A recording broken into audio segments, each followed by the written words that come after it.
கோட்டீஸ்வரன் இணைந்திருக்கிறார். திரு கோட்டீஸ்வரன், இதுல கவனித்து பார்க்க வேண்டியது, இது ரொம்ப விரைவாக தீர்ப்பு வந்திருக்கிறது. இந்த பொள்ளாச்சி வழக்கில் கூட நம்ம ஒரு 5 ஆண்டுகளுக்கு மேல இந்த வழக்கு விசாரணையெல்லாம் நடந்ததை பார்த்தோம். அதுல தீர்ப்பும் வந்தது. எல்லாரும் அதுல குற்றவாளிகள் சாகர வரைக்கும் அவங்க ஆயுள் தண்டனை அப்படின்னு அறிவிக்கப்படுது. இந்த ஒரு ஸ்பீடி ஜஸ்டிஸ் நம்ம எப்படி பார்க்கணும்?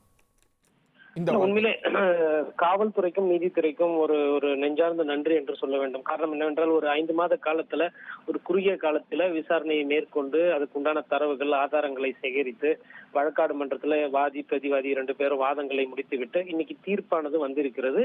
குற்றவாளி என்று அறிவிப்பு வந்துவிட்டது. இப்ப தீர்ப்பினுடைய தன்மை வந்துவிட்டது. தீர்ப்பினுடைய தண்டனை என்பதுதான் இன்னும் சில பல நேரங்கள்ல நமக்கு கிடைச்சிடும். அப்படி பார்க்கும்போது உண்மையிலே பாதிக்கப்பட்ட பெண்கள் இல்ல இந்த மாதிரி பெண்கள் பாலியல் சீண்டலுக்கு உள்ளானாங்கன்னா இந்த தீர்ப்பை அவர்களுக்கு பார்க்கும்பொழுது பரவாயில்ல, தமிழ்நாட்டுல சட்டம் தன் கடமையை செய்கிறது, நீதித்துறை என்பது நமக்கு பாதுகாப்பா இருக்குன்ற ஒரு நம்பிக்கையை விதைக்கும். அதாவது சட்டத்துக்கு முன்னாடி யார் வேணா தப்பிக்கலாம், ஆனா ஒரு குற்றவாளி தப்பிக்க கூடாது அப்படின்ற அந்த நோக்கத்தோடு பார்க்கும்போது இந்த தீர்ப்பானது பெண்களுக்கு குறிப்பா, ஏன்னா நிறைய பேர் இன்னைக்கு கல்லூரிக்கு போறாங்க, வேலைக்கு போறாங்க, அப்புறம் வீட்டு இருக்கிற இடத்துலயே அவர்களுக்கு இந்த பாலியல் சீண்டல், இந்த கொடுமைகள்லாம் இருக்கு.